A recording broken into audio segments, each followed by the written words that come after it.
हाय, मैं हूँ विनय सर और मैं आपको आज सिखाने आया हूँ एक चैप्टर कक्षा 10 वालों के लिए कि अम्ल, क्षार और लवण क्या है और ये अम्ल, क्षार और लवण की पहचान कैसे करेंगे। अम्ल, क्षार, लवण जो होते हैं ये हमारे दैनिक जीवन में वो कौन से पदार्थ हैं जो हमारे दैनिक जीवन में उपयोग में आते हैं और अम्ल, क्षार और जो लवण हैं उनसे हम लोग किस पदार्थों का उत्पत्ति करते हैं और साथ साथ सीखेंगे उपयोग के साथ साथ इनकी रासायनिक अपक्रियाएं भी सीखेंगे। आइए हम लोग स्टार्ट करते हैं। अम्ल अम्ल क्या होता है?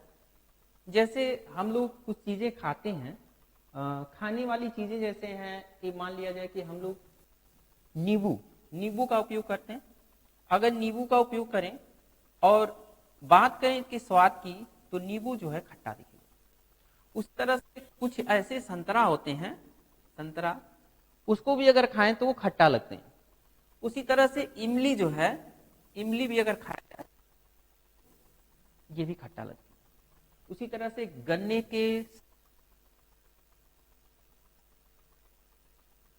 अगर खाया जाए तो ये भी खट्टा लगता है।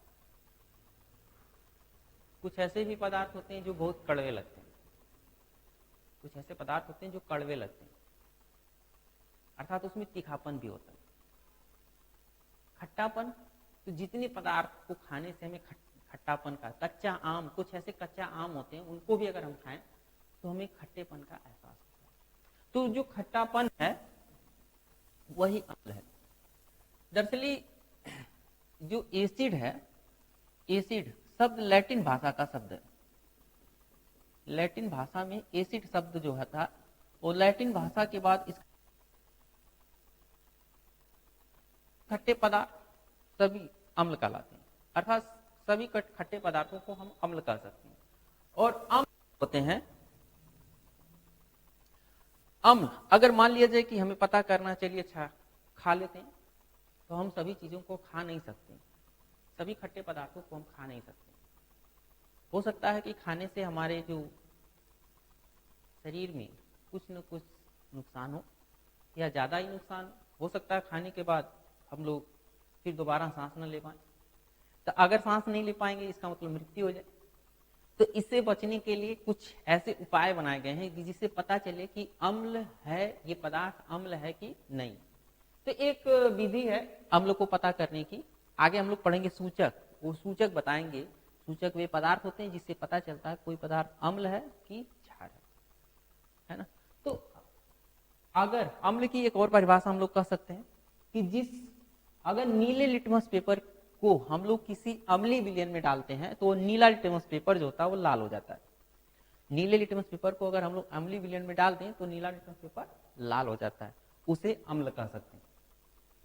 चलिए आगे देखते हैं अम्ल के प्रकार। देखिए अम्ल देखा जाए तो मुख्यतः दो प्रकार के होते हैं, लेकिन हम लोग इसको कुछ और गुणों के आधार पर चार प्रकार के कह सकते हैं। एक होता है प्रबल अम्ल जो ज्यादा प्रभावी हो, प्रबल अम्ल जो ज्यादा प्रभावी उसे प्रबल अम्ल बोलते हैं। स्ट्रॉन्ग एसिड, जैसे स्ट्रॉन्ग एसिड में कुछ तत्व हैं, जैसे हम कह सकते हैं HCl। दूसरी बात हम लोग एक और भी परिभाषा कहते हैं कि अम्ल वे पदार्थ हैं जो अपने विलयन में H+ आयन देते हैं। जो हाइड्रोजन आयन देते हैं उन्हें अम्ल कहते हैं। जो भी पदार्थ अपने विलयन में हाइड्रोजन आयन देते हैं उन्हें अम्ल कहते हैं, है ना। और इस तरह से H2SO4, HCl, HNO3 ये ऐसे पदार्थ हैं जो अपने विलयन में H+ आयन देते हैं, इसलिए इनको प्रबल अम्ल कहते हैं। दुर्बल अम्ल क्या होता है? दुर्बल अम्ल ऐसे पदार्थ होते हैं, दुर्बल अम्ल ऐसे पदार्थ होते हैं जिनका प्रभाव कम होता है, अर्थात जैसे हम लोग कह सकते हैं CH3COOH एसिटिक एसिड जो होता है वो थोड़ा दुर्बल अम्ल होता है। उसी तरह से हम कह सकते हैं दूध में पाया जाने वाला अम्ल लैक्टिक अम्ल, और उसी तरह से लैक्टिक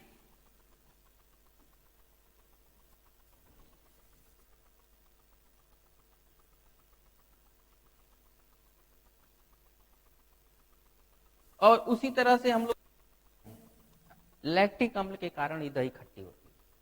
दही जो होता है वो लैक्टिक अम्ल के कारण ही खट्टी होती है। उसी तरह से हम लोग कह सकते हैं सिरका जो होता है, सिरका जो है CH3COOH सिरका है, CH3COOH सिरका हम मान सकते हैं, ठीक ना। तो कुछ ऐसे अम्ल होते हैं जो कम प्रभावी होते हैं, उन्हें दुर्बल अम्ल बोलते हैं, ठीक। कुछ ऐसे अम्ल हैं, अगर इन अम्लों का एक जली विलयन बनाए, इस दुर्बल अम्ल का चाहे प्रबल अम्ल का, या सांद्र क्या होता है, हम लोग समझते हैं भाषा है सांद्र। देखिए सांद्र का मतलब होता है जिसमें किसी भी परमाणु, अणुओं या यौगिकों की संख्या, अगर जिसकी हम बात करते हैं उसकी संख्या बहुत अधिक है, तो उसे सांद्र कह सकते हैं। जैसे हम कह सकते हैं एक कमरे में हम लोग बहुत सारी वस्तुएं रख दें तो सांद्र है, कॉन्सेंट्रेट है। जैसे एक कमरे में वायु भरी है और उसी कमरे में हम दोबारा जल भर दें, या उसी कमरे भर में हम मिट्टी भर दें, तो उसमें जो कॉन्सेंट्रेशन होता है वो ज्यादा हो गया, अर्थात परमाणु या कणों की संख्या अधिक हो गई। अगर जगह में, किसी निश्चित जगह में संख्या अधिक होती है तो उसे सांद्र बोलते हैं। उसी तरह से जो सांद्र अम्ल है, उस सांद्र अम्ल में को देखा जाता है, अगर सांद्र अम्ल का विलयन के सापेक्ष देखते हैं, भी अगर पदार्थ का मात्रा, अगर किसी भी पदार्थ की मात्रा अधिक है और जल की मात्रा कम है, अगर हम पदार्थ का जलीय विलयन बनाएं और पदार्थ की मात्रा अधिक हो और जल की मात्रा कम हो, तो उसे सांद्र अम्ल बोलते हैं। यदि जल की मात्रा कम हो जाए, जल की मात्रा अधिक हो जाए और पदार्थ की मात्रा कम हो, तो उसे हम तनु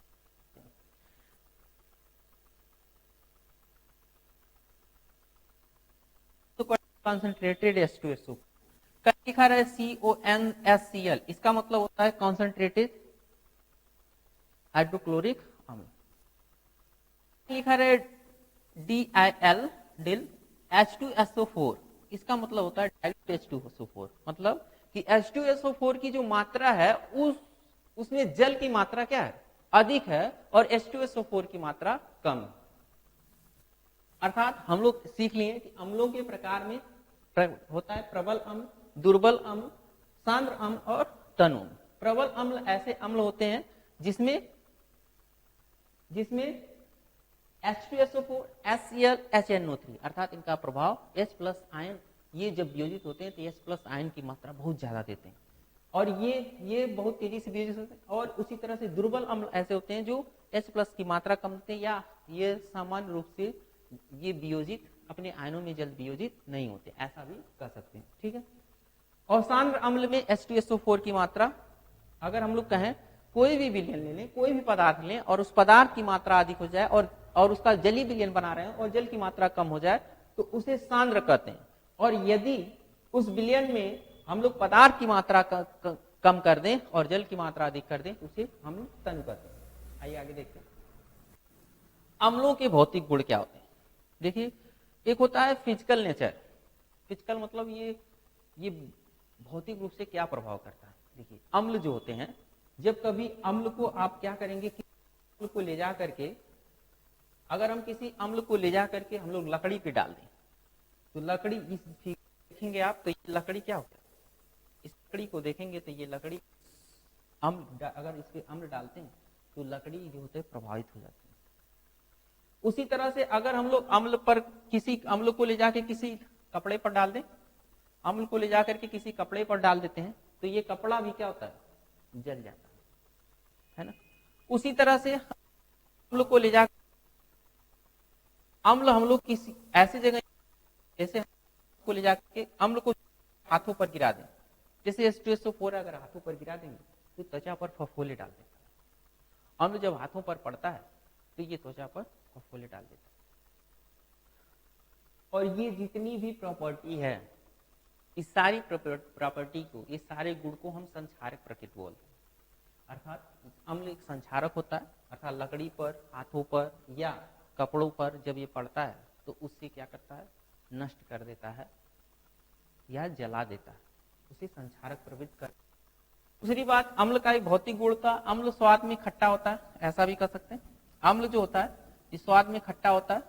और एक सूत्र होता है अनीला, अनीला, अनीला, याद रखेंगे आप, अनीला छलानी, अनीला छलानी।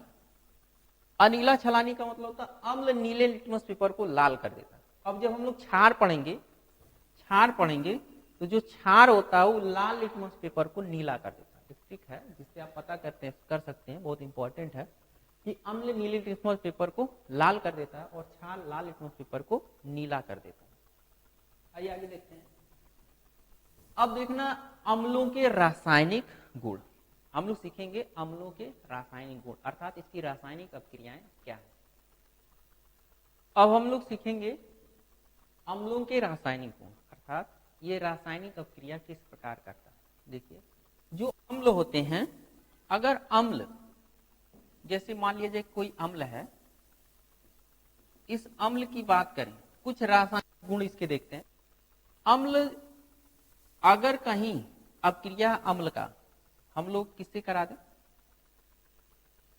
अम्ल की अपक्रिया हम लोग मेटल से करा दें, किसी मेटल से करा दें, है ना, एसिड की अपक्रिया हम लोग मेटल से करा दें, या एसिड की अपक्रिया जब हम लोग मेटल से कराते हैं तो एसिड हमेशा सॉल्ट देता है मेटल के साथ क्रिया करके और हाइड्रोजन गैस को मुक्त कर देता है। एक चीज ध्यान रखेंगे कि आगे हम लोग चैप्टर में पढ़ेंगे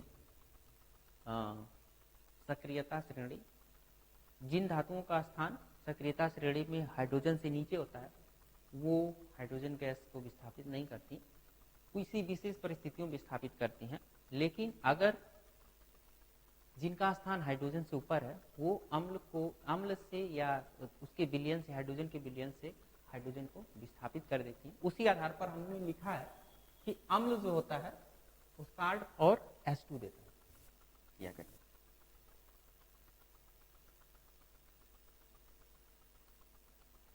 तो अम्ल हमेशा मेटल कार्बोनेट से और प्लस CO2 देता है और प्लस H2O बाहर करता है। वहीं कहीं जब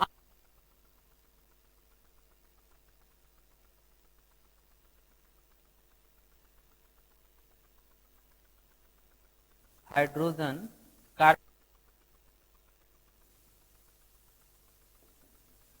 तो ये जो होता है ये देता है साल्ट और प्लस CO2 और प्लस H2। यदि अम्ल की अपक्रिया हम लोग मेटल ऑक्साइड से कराते हैं, मेटल ऑक्साइड, तो यहां पर भी ये देता है साल्ट मेटल ऑक्साइड से अपक्रिया करके और प्लस H2O। ये प्रकार के हम लोगों को रासायनिक गुणों का अध्ययन करना है अम्ल के आधार पर। अम्ल की और सारी भी अपक्रियाएं हैं, लेकिन मुख्यतः हमारे अभ्यास के अनुसार या सिलेबस के अनुसार 4 अभिक्रियाएं देखना, 4 तरह की अभिक्रियाएं देखना है कि अम्ल जब अपक्रिया करता है तो किस प्रकार अपक्रिया करता है। चलिए हम आपको दिखाते हैं कि अम्ल जो है, एसिड, एसिड जब भी कभी मेटल से अपक्रिया करेगा, एसिड जब भी कभी मेटल से अपक्रिया करेगा तो ये देगा एक साल्ट। हम लोग सीखेंगे साल्ट क्या है आगे, हम बताएंगे आपको साल्ट क्या है। अब गैस मुक्त कर देगा। जैसे एग्जाम्पल हम समझते हैं, जैसे हम लोग एसिड में लिख सकते हैं HCl, HNO3, H2SO4, कुछ भी ले लें। अगर इसकी अपक्रिया हम लोग कोई मेटल ले लें, जैसे HCl के साथ एक मेटल ले लेते हैं, HCl के साथ मान लेते हैं हम लोग यहाँ जिंक ले लेते हैं, तो हमें हाइड्रोजन मुक्त करना है, तो यहाँ 2 HCl लेंगे और दिस गिव्स, क्योंकि जिंक जो होता है 2 Cl अणुओं से क्रिया करके ZnCl2 बनाएगा और H2 को गैस के रूप में बाहर कर देगा। उसी तरह से HNO3 के साथ कोई हम लोग मेटल ले लें, जैसे एक मेटल हम सोडियम ले लेते हैं, तो सोडियम के साथ ये बना लेगा NaNO3 प्लस, यहां से 2 अणु ले लेते हैं, इसका भी 2 लेते हैं, 2NaNO3 प्लस H2 गैस के रूप में बाहर। उसी तरह से H2SO4 के साथ मान लेते हैं हम लोग जिंक ही ले लेते हैं, कुछ भी ले लें, है ना। जिंक की अपक्रिया या एल्यूमिनियम की भी अपक्रिया करा सकते हैं। तो जिंक की अपक्रिया करेगा तो यहां बन जाता है ZnSO4 प्लस H2 गैस। तो कभी भी एसिड जो होते हैं, अगर एसिड की अपक्रिया हम लोग जब कभी भी किसी मेटल से कराते हैं तो उसका एक सॉल्ट बन जाता है।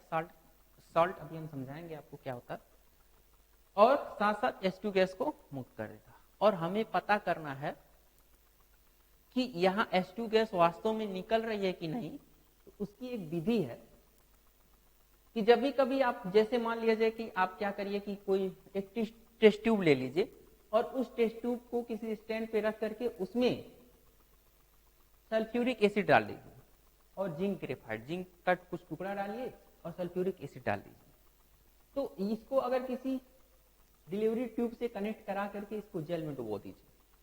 अब यहां से जो H2 गैस वो उठ करके बाहर आएगी और यहां से जो विलयन है, इस विलयन से जब ये बाहर निकलेगी, कौन, H2 गैस, गैसेस जो होते हैं जल में अगर घुलनशील नहीं है तो जल से बाहर निकलेंगी। तो जब बाहर निकलेंगे और वहां जलती हुई कैंडल ले जाएंगे तो पट पट पट, अर्थात पट पट की आवाज का मतलब इसी को बोलते हैं पॉप टेस्ट। पॉप टेस्ट क्या, पॉप टेस्ट का मतलब जब जब किसी जलती हुई मोमबत्ती को हम लोग किसी हाइड्रोजन निकलने वाले स्थान में ले जाते हैं तो वो एक ध्वनि, पॉप की ध्वनि, पट पट की ध्वनि के साथ वह जलती है, जिसे पॉप टेस्ट कहते हैं। आइए आगे जो देखते हैं हम लोग, अगर मान लिया जाए किसी, हम लोग अगला देखें मेटल कार्बोनेट। मेटल कार्बोनेट ले लेते हैं। जैसे मान लिया जाए एक मेटल कार्बोनेट है, मेटल कार्बोनेट, अगला हम लोग सीखे हैं कि अगर हम लोग अपक्रिया इसकी मेटल कार्बोनेट से कराएं, किसका, एसिड का, एसिड की अपक्रिया हम लोगों को मेटल कार्बोनेट से कराना। तो मेटल कार्बोनेट से जब ये अपक्रिया करेगा एसिड, तो ये उत्पाद देगा, किसका उत्पाद, साल्ट का। और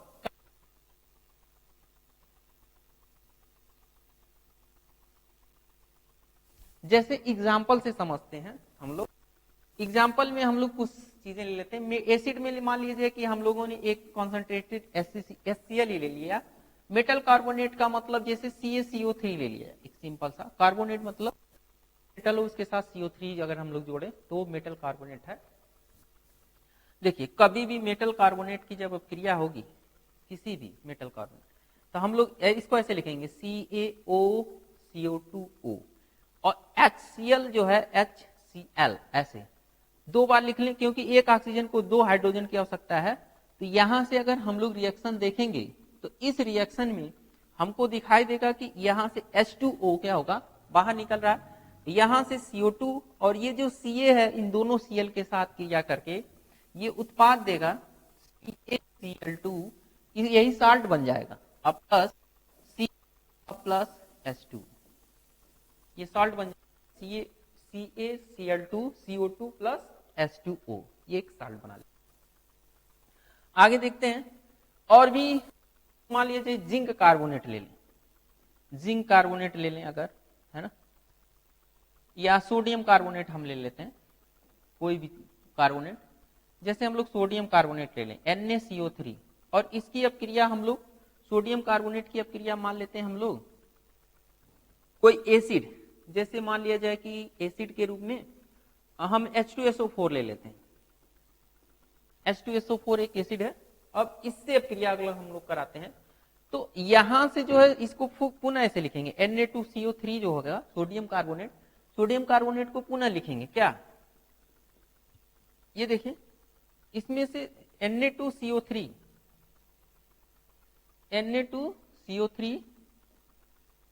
इसका रिएक्शन देख लेते हैं हम लोग। देखिए ऐसे लिखेंगे H2SO4 Na2CO3, इसको लिखेंगे Na2 CO3 को OCO2 ऐसे भी लिख सकते हैं, OCO2, है ना। अब यहां से जो अपक्रिया है ये आपस में जुड़ करके Na2CO3 का एक साल्ट बना लेंगे, ये साथ में H2O बना लेगा, CO2 गैस क्या होगा, बाहर हो जाएगा। तो उत्पाद के रूप में क्या बने, तो उत्पाद के रूप में हमें दिखाई देगा Na2SO4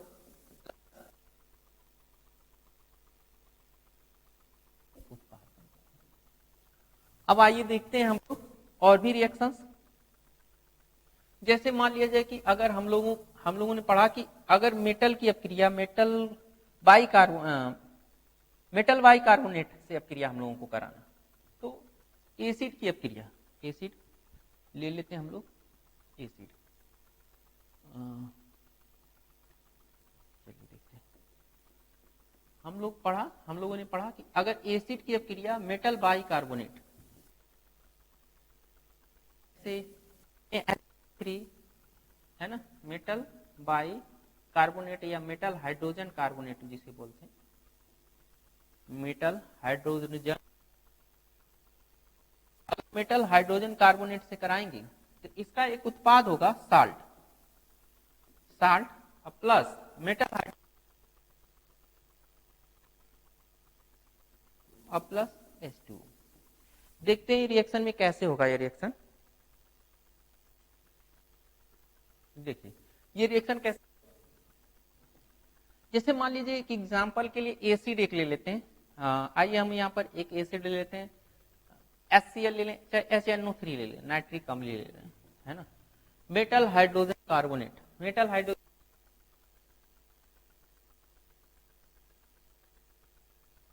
इसको ले लें, तो ये रिएक्शन कैसे होगा देखिए। HNO3 का कहीं भी अगर रिएक्शन हम लोग लिखेंगे तो इसको लिखते हैं HONO2, ठीक, HNO3 सॉरी माफ कीजिएगा, यहां पर हम लोग लिखेंगे इसको HNO3 से यहां पर एक साल्ट हम लोगों को बनाना है ना, तो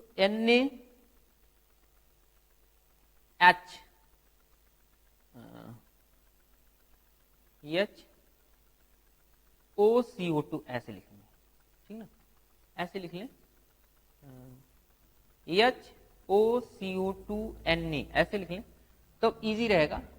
तो यहां से हमें एक सॉल्ट मिल जाएगा क्या, NaNO3 का, यहां से जल का एक अणु क्या होगा, बाहर हो जाएगा, तो क्या मिलेगा उत्पाद के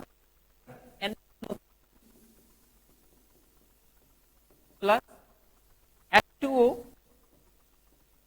प्लस CO2 गैस क्या होगा, बाहर हो जाएगा। तो HNO3 NaHCO3 से क्या मिला, NaNO3H2O प्लस CO2।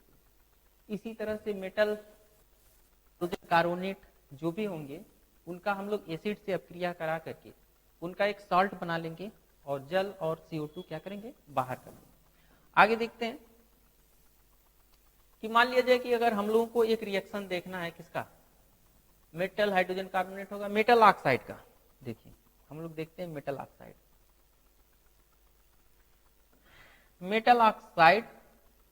जैसे मेटल ऑक्साइड में एग्जांपल्स देखते हैं।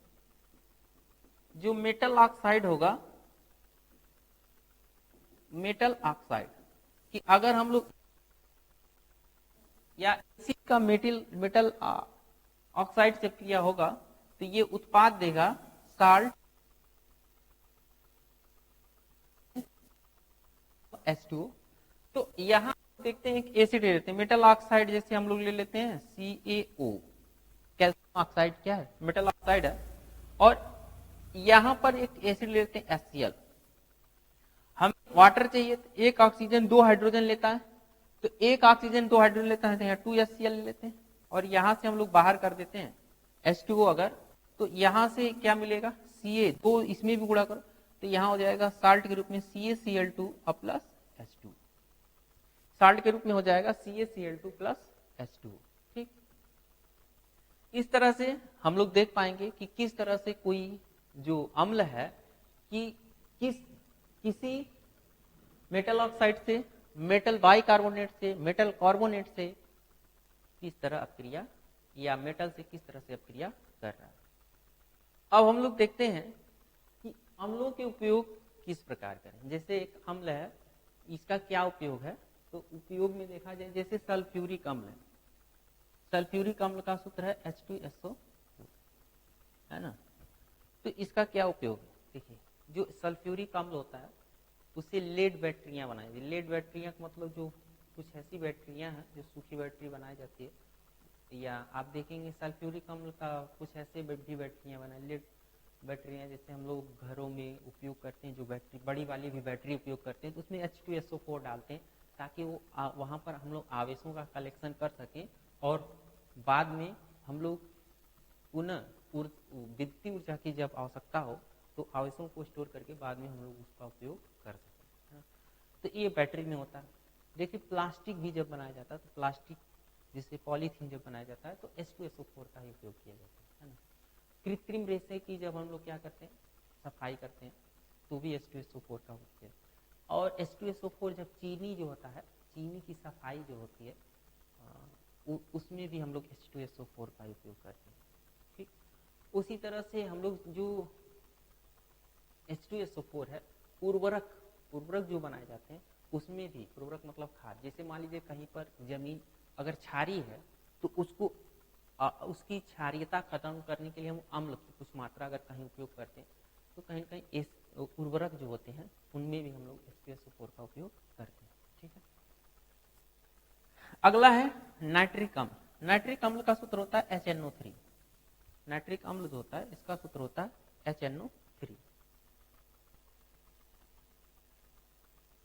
जो नाइट्रिक अम्ल होता है, जब कोई आभूषण जो होते हैं, सोने चांदी के जो आभूषण होते हैं, तो उनकी सफाई की जाती है तो एक विलयन बनाया जाता है अम्लराज, और अम्लराज बना करके जो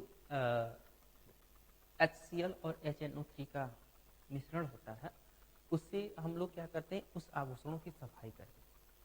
नाइट्रिक अम्ल क्या किया जाता है, नाइट्रिक अम्ल जो होते हैं जैसे मान लिया जाए कि कोई ये भी जो है उर्वरक में भी उपयोग किया जाता है।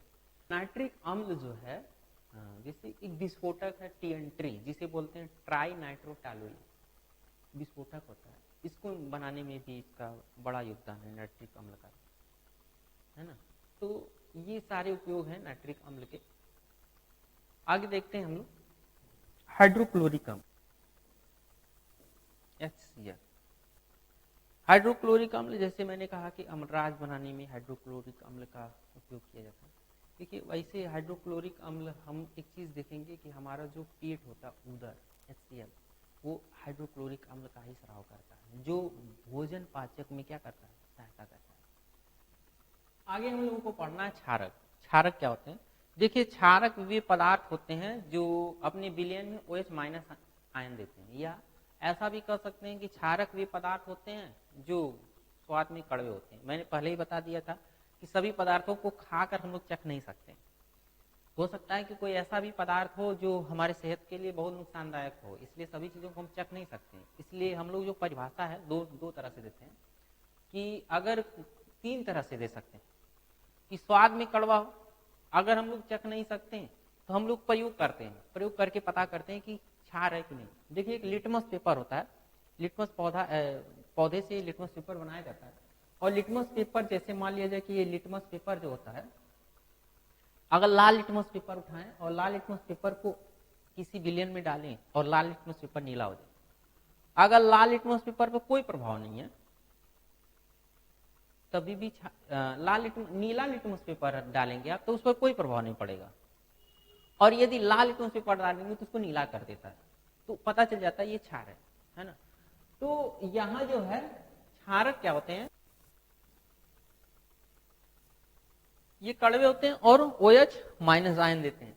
अगर यदि मान लिया जाए कि अगर इस क्षारक को ले जाकर के जल में घोला जाए और जल में वो घुलनशील हुआ, कुछ ऐसे हैं जो घुलनशील नहीं, जैसे जल में अगर घुलनशील हुआ तो क्षार है।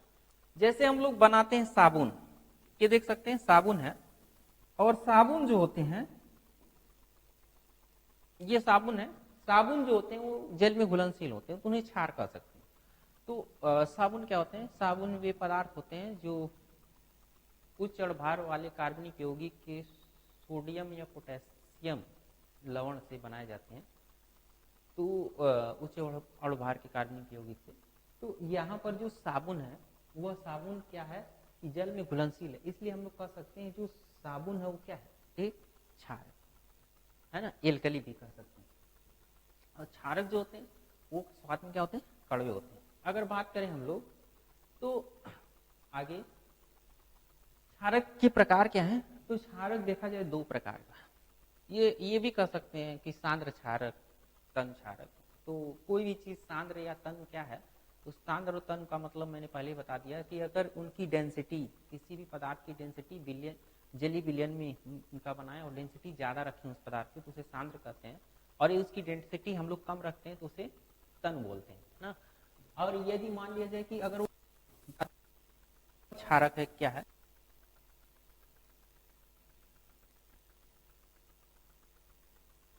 वो OH माइनस, ये निर्भर करता है OH माइनस आयनों की संख्या पर। ये जितना कोई मान लीजिए 1 लीटर विलयन ने और ज्यादा मात्रा में जो पदार्थ OH माइनस देगा या जल्दी से अपने आयनों में टूट जाएगा, वो प्रबल क्षारक होगा। और यदि वो जल्दी से अपने OH माइनस आयनों में नहीं टूटता है तो उसे दुर्बल क्षारक बोलते हैं। जैसे एक एग्जाम्पल के लिए देखा गया कि NaOH है, KOH है और DaOH का, ये सब के सब अपने जली विलयन में तेजी से आयनित होकर के OH माइनस आयन देते हैं, जिसके कारण इन्हें प्रबल क्षारक में रखा गया। वहीं गया कि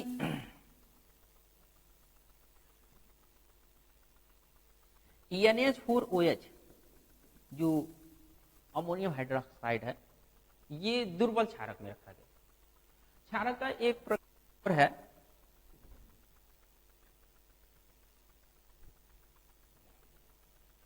NH4OH, ये दुर्बल क्षारक में रखा गया। वहीं AlOH का होल थ्राइस, AlOH का होल थ्राइस, ये भी क्या है, दुर्बल क्षारक है, क्योंकि ये अपने जली विलयन में तेजी से OH माइनस आयन नहीं देते, और इनकी देते भी हैं तो बहुत संख्या में कम देते हैं, इसलिए इनको हम कह सकते हैं दुर्बल क्षारक है। आगे देखते हैं क्षारकों के रासायनिक गुण, है ना। क्षार किस तरह से रासायनिक, जैसे हम लोग अम्लों के रासायनिक गुण पढ़े थे, वैसे ही क्षारों के रासायनिक गुण पढ़ेंगे। तो क्षारों के रासायनिक गुण में जैसे मान लिया जाए कि हम लोग कोई क्षार लें, कोई भी क्षार ले लें, और उस क्षार की हम लोग अपक्रिया देखने जा रहे हैं कि मेटल के साथ क्या करेगा। मेटल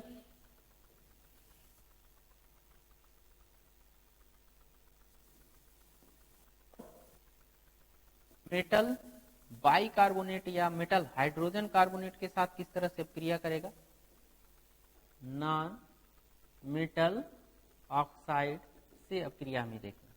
अर्थात क्षार का मेटल कार्बोनेट और मेटल हाइड्रोजन कार्बोनेट के साथ अपक्रिया और नॉन मेटल ऑक्साइड अपक्रिया देखना। देखिए जो क्षार होते हैं वो मेटल से अपक्रिया करके साल्ट प्लस H2 देते हैं। जैसे अम्ल जिस तरह से अपक्रिया करके साल्ट और H2 देते हैं, उसी तरह से क्षार भी मेटल से अपक्रिया करके साल्ट प्लस H2 देते हैं।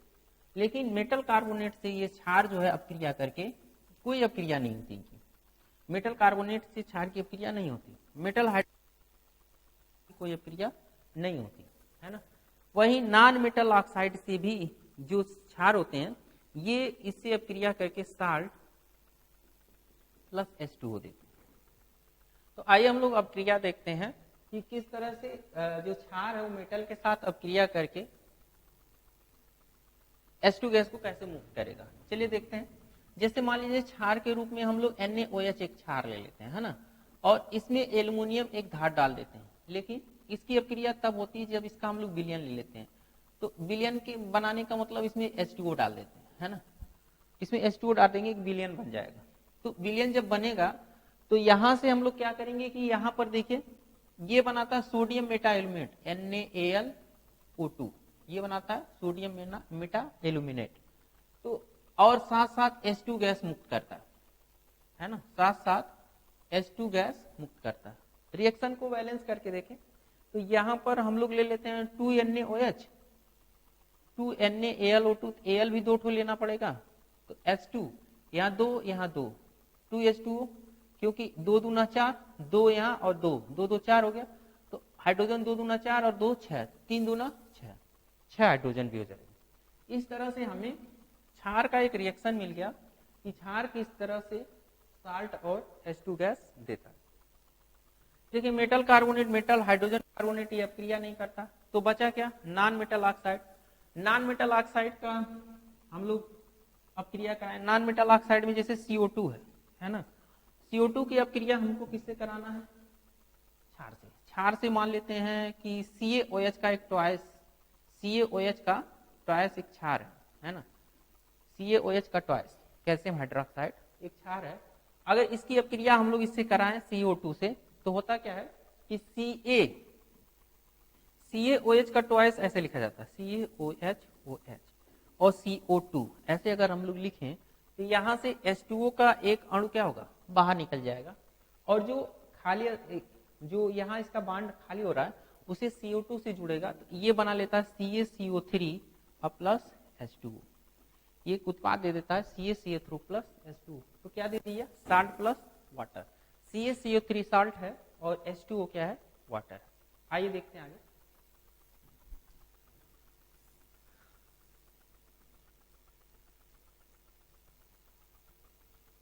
अब हम लोगों को समझना है क्षारकों के मुख्य उपयोग।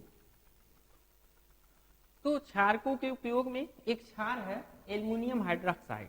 एल्युमिनियम हाइड्रोक्साइड क्या है, एल्युमिनियम हाइड्रोक्साइड होता है AlOH का होल थ्राइस, और AlOH का होल थ्राइस इसको बोलते हैं एल्युमिनियम हाइड्रोक्साइड। एल्युमिनियम का उपयोग जो है वस्त्र, एल्युमिनियम हाइड्रोक्साइड का उपयोग वस्त्र उद्योग में किया जाता है, और साथ साथ जो है एल्युमिनियम के वस्त्र उपयोग के साथ साथ जो एल्युमिनियम हाइड्रोक्साइड एंटा एसिड क्या होते हैं, जैसे मान लीजिए जब हम कोई चीज खाते हैं तो हमारे पेट में नहीं पचता है, तो पेट में उधर से HCl अम्ल का स्राव होता है। जब अम्ल की मात्रा बढ़ जाती है तो हमें उल्टी जैसे दिक्कतें आती हैं, तो हम लोग उससे बचने के लिए हम लोग एंटा एसिड का उपयोग करते हैं। एंटा एसिड क्या होते हैं, क्षार होते हैं, क्षारी पदार्थ होते हैं जिनको खा करके हम लोग अपनी एसिडिटी को कम करते हैं। जैसे इनो है, एक तरह से हम मान सकते हैं वो एंटा एसिड है, ठीक। तो इसका उपयोग हम लोग एंटा एसिड के को बनाने में करते हैं। और वहीं पर अगला जो क्षार है उसको देखते हैं।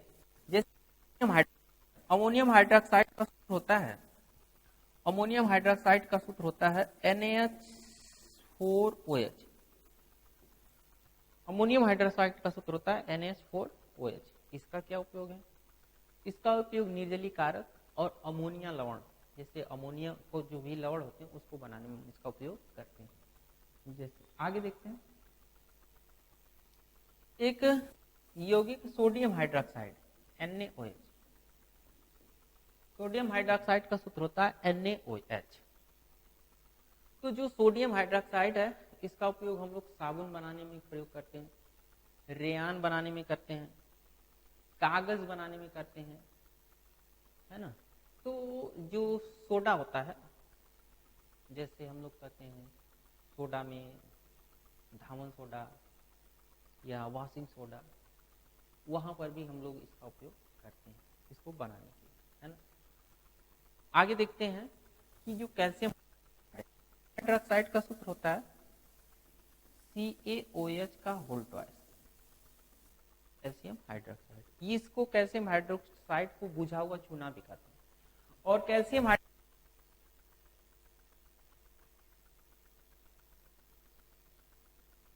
बोलते हैं, और इसको बोलते हैं बुझा हुआ चूना, बुझा हुआ चूना, है ना।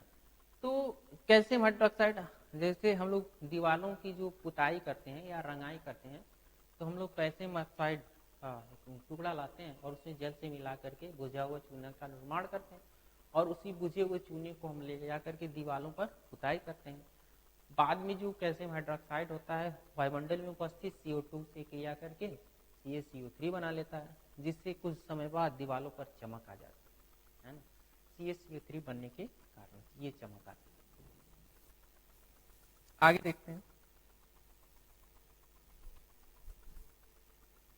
अब हम लोगों को सीखना है अम्ल और क्षारक के बीच अपक्रिया कैसे होती है। देखिए जो अम्ल होता है, एसिड और बेस, कभी भी एसिड और बेस को, स्ट्रॉन्ग एसिड और बेस को मिलाते तो ये उत्पाद देते हैं, ये देते हैं साल्ट और वाटर, साल्ट और वाटर।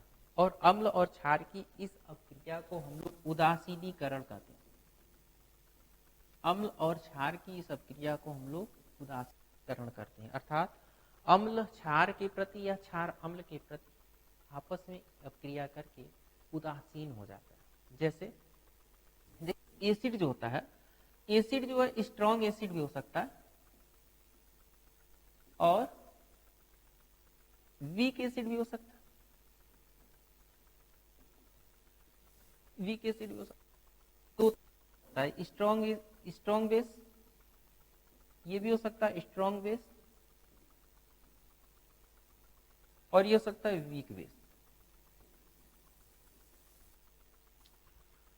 तो अम्ल और क्षार की जब हम लोग आपस में क्रिया करेंगे तो उदासीनीकरण तो होगा, लेकिन एक चीज ध्यान रखेंगे कि स्ट्रॉन्ग एसिड होना चाहिए, वो जो होना चाहिए आपस में क्रिया करने वाले स्ट्रॉन्ग एसिड और स्ट्रॉन्ग बेस होने चाहिए।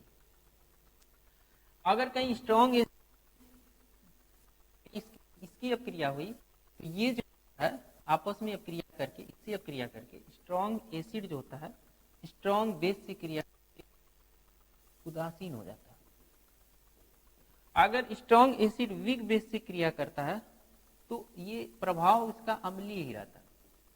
वहीं जब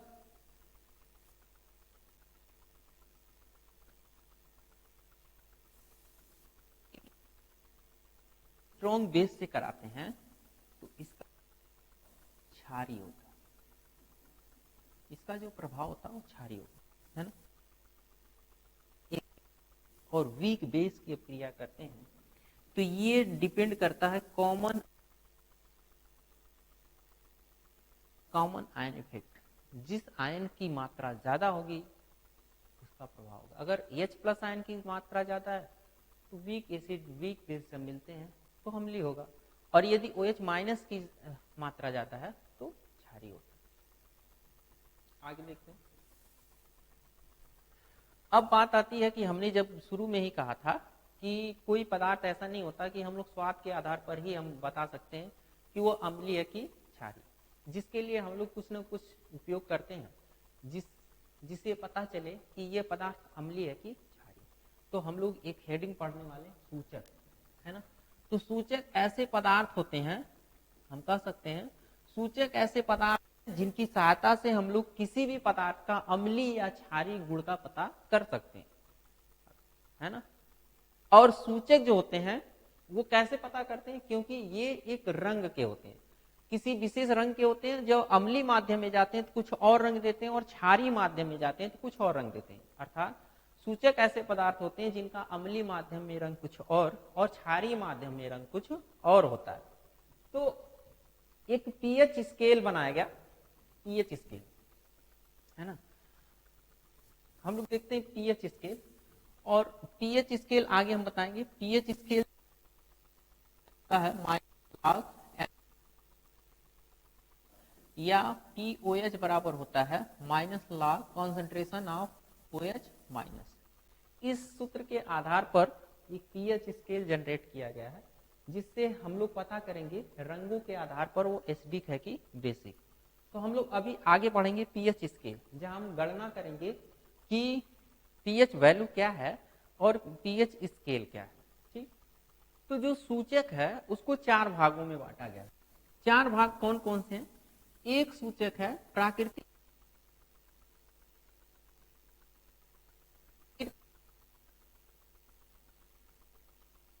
कि कोई अम्लीय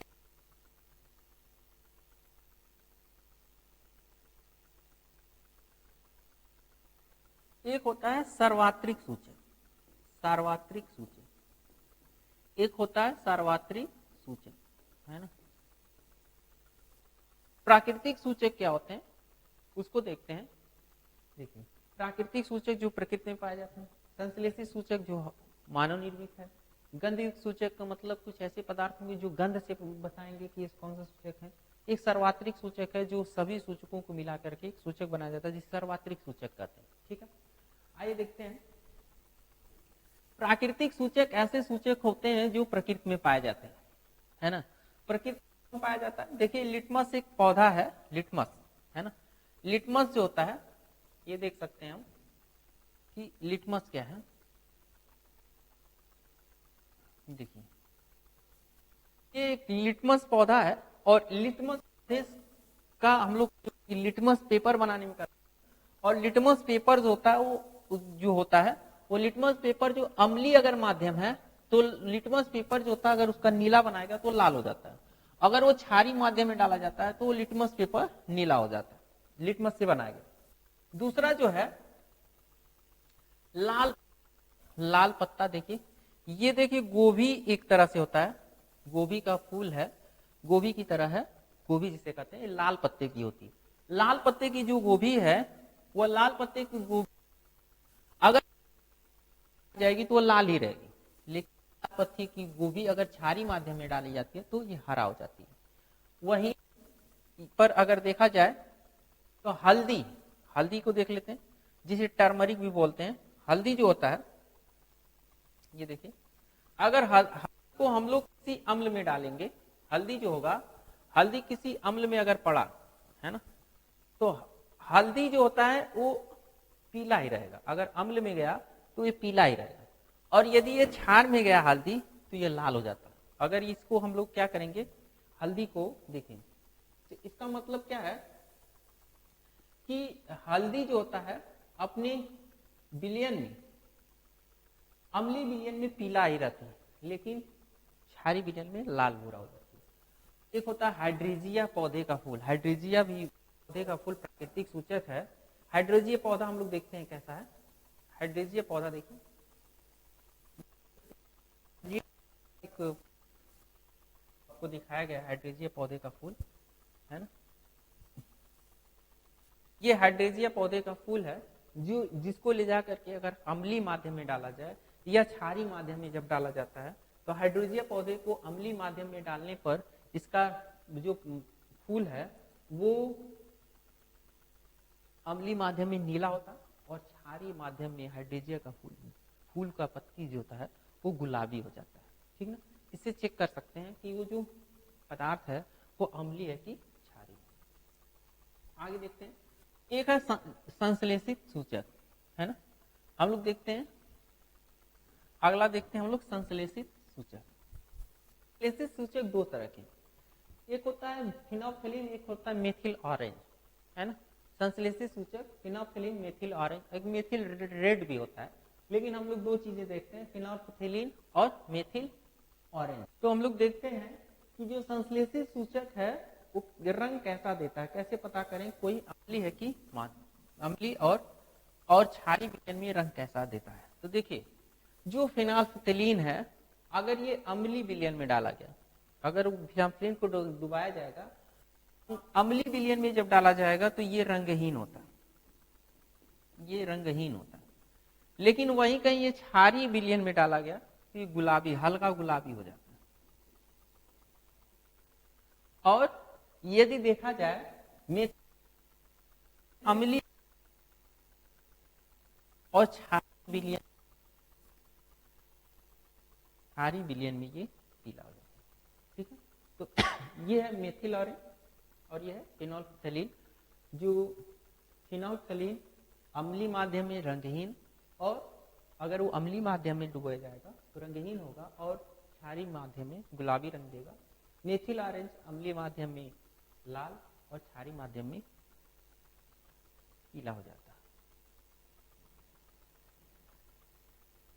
तो जो गंध युक्त सूचक है, गंध युक्त सूचक का मतलब तीन सूचक रखा गया, एक प्याज और एक क्लो का मतलब होता है लौंग, और एक वनीला है। वनीला ये देख सकते हो, वनीला का वो पौधे का एक वनीला का एक फल है ना। वनीला का एक रस यहाँ डब्बे में दिखाया गया है। ये वनीले रस में देखिए किया क्या जाता है कि हमें पता करना है कि अगर विलयन अम्लीय है कि क्षारी, तो इनका भी हम लोग प्रयोग करते हैं। तो देखा जाए तो अगर हमें पता करना हो अम्ल या क्षार, अगर ये क्षारी माध्यम में गए, क्षारीय माध्यम है विलयन, तो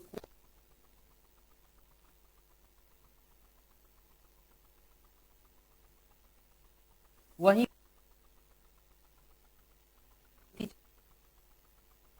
माफ कीजिएगा, अम्लीय माध्यम तीक्ष्ण गंध देता है, और लवंग और वनीला है वो अम्लीय माध्यम में समान गंध देता है।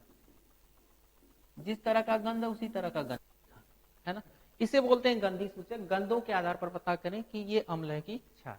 तो प्याज का उपयोग करने से या क्लो, लवंग और वनीला, ये चीज ध्यान रखेंगे कि क्षारीय माध्यम में प्याज, लवंग और वनीला तीनों के तीनों कोई गंध नहीं देते, लेकिन अगर वो अम्लीय है तो तीक्ष्ण गंध, या ये जो होगा लवंग और वनीला समान गंध देता है। आगे देखते हैं। एक होता है सर्वात्रिक सूचक। सर्वात्रिक सूचक ऐसे सूचक होते हैं जिनमें हम लोग क्या करते हैं सभी सूचकों के मिश्रण को हम लोग सार्वभौमिक या सर्वात्रिक सूचक कहते हैं। बहुत सारे सूचकों को मिलाकर के एक सूचक बनाया जाता है जिसे सार्वभौमिक और सर्वात्रिक सूचक कहते हैं। ये भी सूचक विलयन का अम्लीयता और क्षारीयता ये बताता है।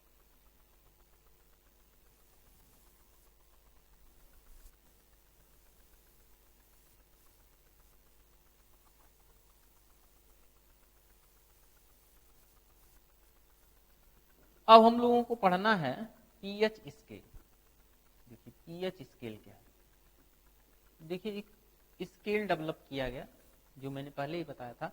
स्केल डेवलप किया गया कि पता करें कि ये पीएच स्केल की पावर ऑफ, पीएच स्केल का अर्थ होता है पावर ऑफ हाइड्रोजन या हाइड्रोजन आयनों की सांद्रता। पीओएच का मतलब पावर ऑफ ओएच आयन, अर्थात ओएच आयनों की सांद्रता। जैसे एक स्केल डेवलप किया गया, अगर मान लें कोई है, उस विलयन में शून्य से लेकर के, मान लीजिए शून्य से उसकी जो सांद्रता है धीरे धीरे धीरे, तो अगर मान लें यहाँ पर एच प्लस आयन की सांद्रता है और इसको मान लें ओ एच माइनस आयन की सांद्रता है, तो एक स्केल डेवलप किया गया जीरो से लेकर, जिसमें पावर ऑफ हाइड्रोजन को दिखाया गया है ना, जो सांद्रता है। तो जिसमें से हम लोग पावर ऑफ हाइड्रोजन को दिखाएं तो 1 से लेकर 14 तक दिखाया गया, जिसमें से 7 जो होता है बताया गया कि अगर उसका एच प्लस आयन की सांद्रता 0 से 7 के बीच है तो वो अम्लीय होगा, और यदि उस इंडिकेटर या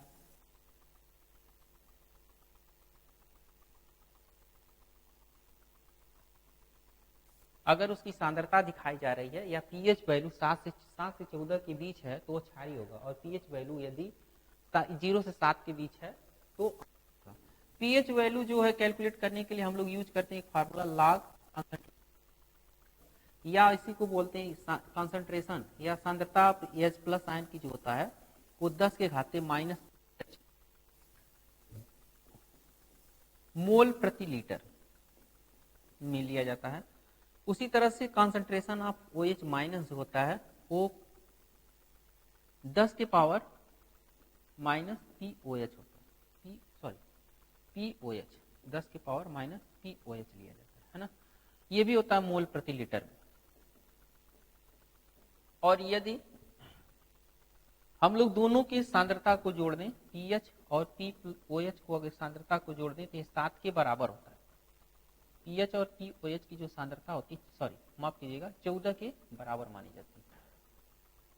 तो जो पीएच स्केल है वो डेवलप किया गया और उस आधार पर पता किया गया कि जो पीएच वैल्यू होगी जिससे हम लोग पता करेंगे कि कोई भी विलयन अम्लीय है कि क्षारीय। कुछ ऐसे भी पदार्थ या विलयन है जिनको हम अम्लीयता यहाँ देख सकते हैं। जो बैटरी का एसिड होता है उसकी पीएच वैल्यू 0 होती है, अर्थात बहुत अम्लीय होता है। जो 0 है वो सबसे ज्यादा अम्लीय होता है। सल्फ्यूरिक अम्ल की पीएच वैल्यू लगभग 1 मानी जाती है। लेमन जूस जो होता है उसकी भी जो पीएच वैल्यू है या विनेगर की 2 मानी जाती है।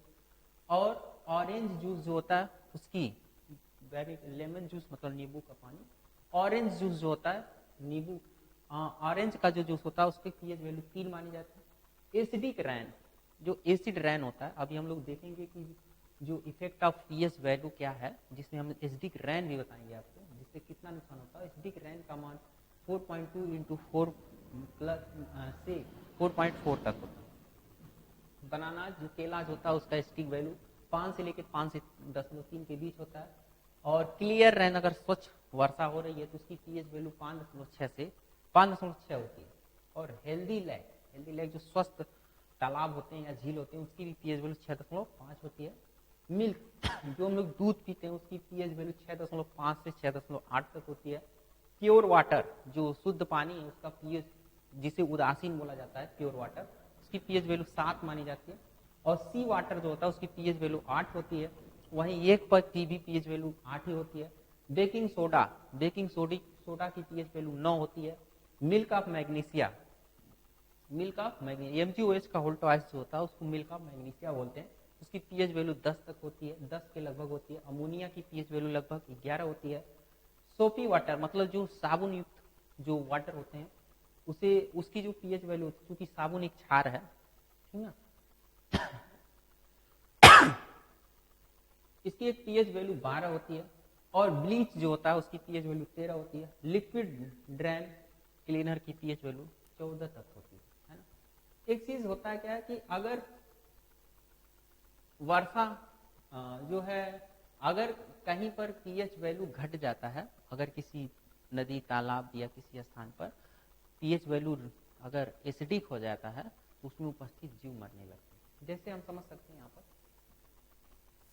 कि दैनिक जीवन में पीएच का क्या महत्व है, इससे क्या नुकसान झेलना पड़ता है। देखिए हमारा जो शरीर होता है वो 7 से 7.8 के बीच काम करता है। एक चीज ध्यान रखिए, रक्त का पीएच मान 7.2 होता है और आंसू का भी पीएच मान 7.2 होता है।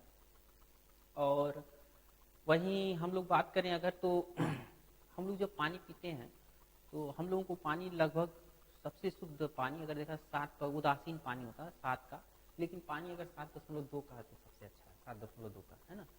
तो पौधे एवं जंतुओं की पीएच के प्रति संवेदनशीलता क्या है, संवेदनशील होते हैं। अगर पीएच वैल्यू अगर बदल गई तो बहुत प्रभाव पड़ जाता है। पीएच वैल्यू जैसे मान लिया जाए कैसे बदलता है पीएच वैल्यू, वो देखते हैं। देखिए पीएच वैल्यू होता है वो एक ऐसा सिस्टम है जब अम्लीय वर्षा होती है, जिसे बोलते हैं अम्लीय वर्षा। अम्लीय वर्षा क्यों होती है? दरअसल होता क्या है कि जो हम लोग जो भी कल कारखाने चलाते हैं, वाहन चलाते हैं, उससे निकले हुए जो अन्य गैसेस हैं या कल कारखानों से जो निकले हुए सल्फर डाइऑक्साइड गैस है और नाइट्रोजन ऑक्साइड है, ये क्या होते हैं, नाइट्रोजन ऑक्साइड जल से क्रिया करते हैं तो ये नाइट्रिक अम्ल बना लेते हैं। वहीं SO2 जल से क्रिया करके सल्फ्यूरिक अम्ल बना लेता है। और ये जब बादलों में पानी के साथ मिलते हैं तो जो बारिश होती है वो अम्लीय वर्षा का। और अम्लीय वर्षा से जो पीएच वैल्यू अगर 7 से कम हो गई, है ना, 7 से कम, अम्लीय वर्षा लगभग 5.6 को माना जा सकता है अम्लीय वर्षा। तो यहाँ 7 से कम होने पर जो यहाँ देख रहे हैं कि नदियों में जो मछलियां हैं वो मर जाती हैं। पीएच वैल्यू अगर कम हो जाता है तो मछलियां क्या होती हैं, मर जाती हैं। अगर वही जो जल है पीएच कम वैल्यू का हमारे वो जो हमारे हाथों पर पड़ते हैं तो हाथों पर खुरदरापन आ जाता है, हाथ भी जल जाते हैं। अगर अम्लीय वर्षा में देखा जाए जो मूर्तियां होती हैं वो प्रवाहित होती, मूर्तियां भी गलने लगती हैं अम्लीय वर्षा के कारण, है ना। उसी तरह से अम्लीय वर्षा में लोग कोई फसल लगाते हैं, जैसे हम लोग मक्के की खेती में देखते हैं जब बारिश होता है सीक में जब पानी चला जाता है जो फसल वो बर्बाद हो जाता है। बारिश के समय जब पहली बारिश होती है और अम्लीय वर्षा हो जाती है तो फसल बर्बाद। साथ साथ जो भूमि होती है अम्लीयता के कारण, भूमि में अम्लीयता के कारण जो होती है विकास नहीं कर पाते हैं। और यहाँ पर अगर देखें हम लोग कैसे बचें पीएच से, तो हमें एक लाइन चूना होता है, चूने का अगर हम लोग क्या जिप्सम, कुछ लोग कहते हैं जिप्सम छिड़ दीजिए, लेकिन उसी तरह से अगर हम लोग क्या करें कि ले जाकर के चूना छिड़ दें खेत में तो वहाँ पर जो अम्लीयता है लाइन जो होता है COH का ट्वाइस होता है तो H+ आयनों की सांद्रता को कम करके जो अम्लीयता थोड़ा खत्म कर देता है ना। आगे देखते हैं लवण क्या होते हैं। लवण वही इसी के पहले हम लोग देखे थे एसिड और बेस। एसिड और बेस आपस में जब क्रिया करते हैं तो क्या बनाते हैं, साल्ट वाटर।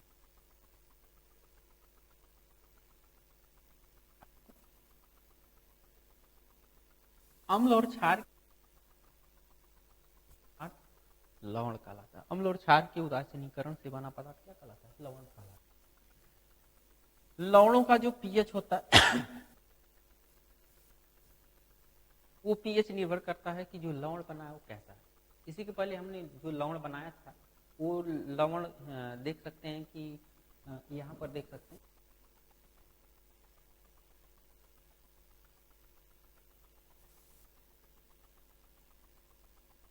यहाँ देख सकते हैं, यहाँ है ना। अगर वो क्षारी होगा तो पीएच क्षारी 7 से ऊपर चला जाएगा। अगर वो लवण जो होगा तो वो अम्लीय चला जाएगा। अगर वो लवण उदासीन होगा तो 7 तक रहेगा, है ना। तो इस तरह से पीएच क्या होगा बताइए।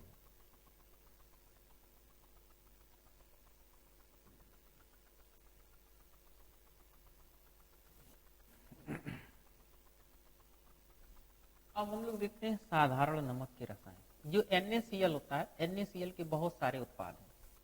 देखिए NaCl, एक चीज सुने होंगे, दांडी यात्रा। गांधी जी ने दांडी यात्रा निकाला था क्योंकि एक आया था नमक कानून। गांधी जी का यह मानना था कि हमें क्या करना है कि अगर अंग्रेजों से जीतना है तो हमारी जो आवश्यकताएं हैं उसे हमें खुद पूरा करना होगा। तो हमें छोटा सा चीज, हम लोग घर घर जिसकी आवश्यकता नमक की, है ना। तो नमक के कारण गांधी जी ने एक आंदोलन किया, नमक आंदोलन। नमक कानून भी बना जहाँ पर। तो नमक के लिए उन्होंने क्या किया, लोगों से कहा और समुद्र के किनारे जाकर के उन्होंने क्या किया, खुद का देश का स्वतः नमक का निर्माण करवाया, जिसे हम लोग कह सकते हैं वो वहां से नमक कानून दांडी यात्रा के नाम से वो प्रसिद्ध है।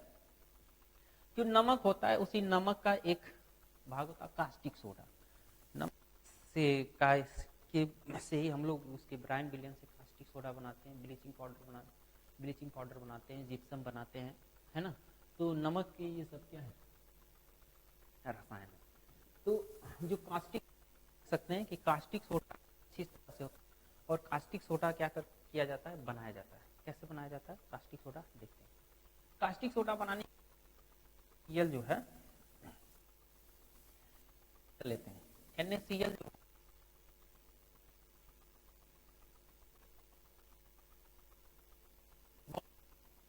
टैंकर में लेकर के इसका NaCl से मिला करके जल अपघटन कराया जाता है। तो जो NaCl इसका आयनित होता है। जल अपघटन जब कराते हैं तो ये आयनों में टूट जाता है, Na प्लस और Cl माइनस। वहीं H2O भी आयनों में टूट जाता है, H प्लस और OH माइनस। तो NaOH आपस में जुड़ करके क्या बना देते हैं, कास्टिक सोडा। और NO मुक्त हो जाती है, H2 गैस से भी मुक्त, यहाँ H2 गैस भी मुक्त हो जाता है और Cl2 गैस भी क्या होता है, मुक्त हो जाता है। NaOH कहाँ से बनाया गया, NaCl, उसके NaCl के विलयन से, ठीक है। कास्टिक सोडा का उपयोग साबुन बनाने में और रंजक के निर्माण में होता है, कागज के उद्योग में होता है कास्टिक सोडा का उपयोग, है ना। आगे देखते हैं। ये देखिए चूड़ा, विरंजक चूड़ क्या होता है, ब्लीचिंग पाउडर होते हैं। इसका सूत्र होता है CaOCl2, CaOCl2। कैल्शियम हाइपोक्लोराइड भी इसको बोलते हैं, कैल्शियम हाइपोक्लोराइड।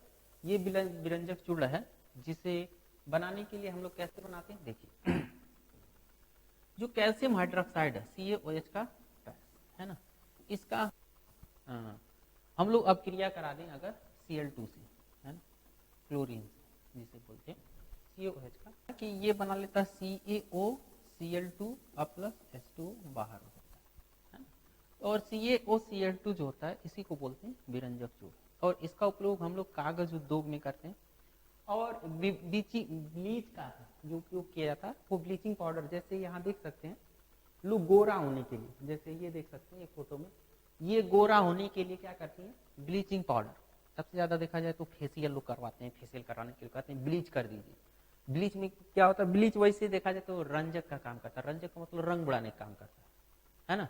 तो यहाँ से वो जो ब्लीच होता है वो ब्लीच कैसे होता है, जिसमें चूंकि CaCl2 जो होता है, ब्लीचिंग पाउडर, अगर ब्लीचिंग पाउडर में रंगीन पदार्थ को डालेंगे वो रंगीन हो जाएगा, रंग को उड़ा देता है। क्यों? क्योंकि उसमें नवजात ऑक्सीजन निकलता है और नवजात ऑक्सीजन रंग को क्या करता है, रंगीन पदार्थ को रंगहीन पदार्थ में बदल देता है।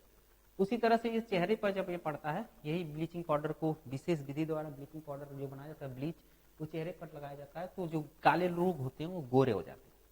आप भी ट्राई कर सकते हैं गोरा होने के लिए।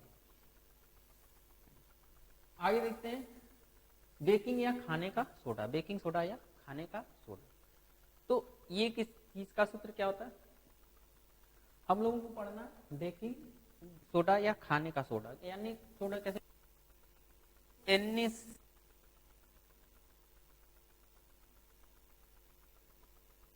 कि अमोनिया गैस के साथ साथ अमोनिया करते हैं और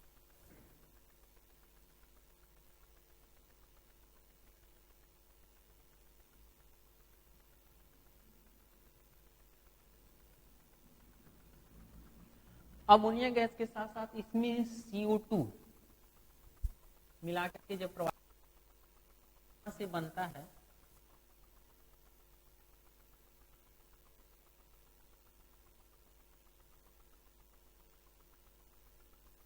कार्बोनेट है NaHCO3 तो बेकिंग सोडा।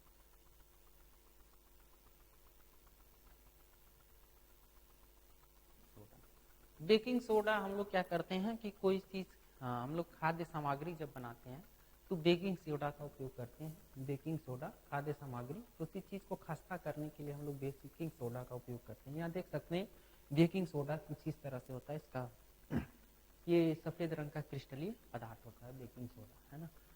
तो जो बेकिंग सोडा है वो खाने के साथ साथ अन्य जगहों पर, बेकिंग सोडा का जो उपयोग है वो कच्चे दूध को फटने से बचाने में किया जा सकता है। बेकिंग सोडा जो होता है कहीं कहीं आग बुझाने में भी उपयोग किया जाता है, और बेकिंग सोडा का उपयोग चर्म उद्योग में भी करते हैं। कहीं कहीं जो चर्म उद्योग होता है उसमें भी क्या किया जाता है, बेकिंग सोडा का उपयोग किया जाता है। आगे देखते हैं का सोडा, धोने का सोडा, धावन का सोडा भी बोलते हैं। और धावन सोडा हम लोग कैसे बनाएंगे, तो देखिए हम लोग धोने का सोडा क्या बनाएंगे, इसका सूत्र होता है H2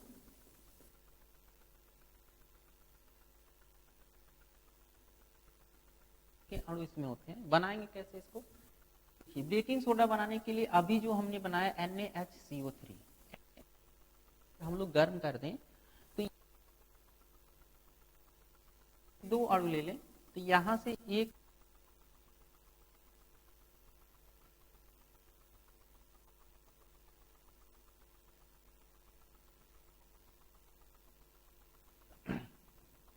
अब ये जो सोडियम कार्बोनेट मिला Na2CO3, इसी का क्रिस्टलन कराने पर, जल से क्रिस्टलन कराते हैं, यहां से बन जाता है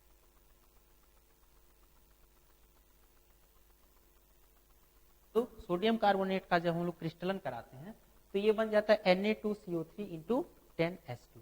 तो ये जो सूत्र है ये क्या बन, धावन सोडा। धावन सोडा का सबसे अच्छा उपयोग जल की कठोरता दूर करने में किया जाता है ना। कठोर जल क्या होता है, जिसमें कैल्शियम मैग्नीशियम के लवण घुले रहते हैं। कठोर जल 2 प्रकार के होते हैं, मृदु जल होता है, कठोर जल। तो जल की कठोरता को दूर करने के लिए हम लोग क्या करते हैं, धावन सोडा का उपयोग करते हैं। और प्रयोगशाला में अभिकर्मक के रूप में भी ये धावन सोडा का प्रयोग होता है, और साथ साथ आग बुझाने में भी धावन सोडा का उपयोग कहीं ना कहीं किया जाता है। तो ये सब क्या है, धावन सोडा के उपयोग।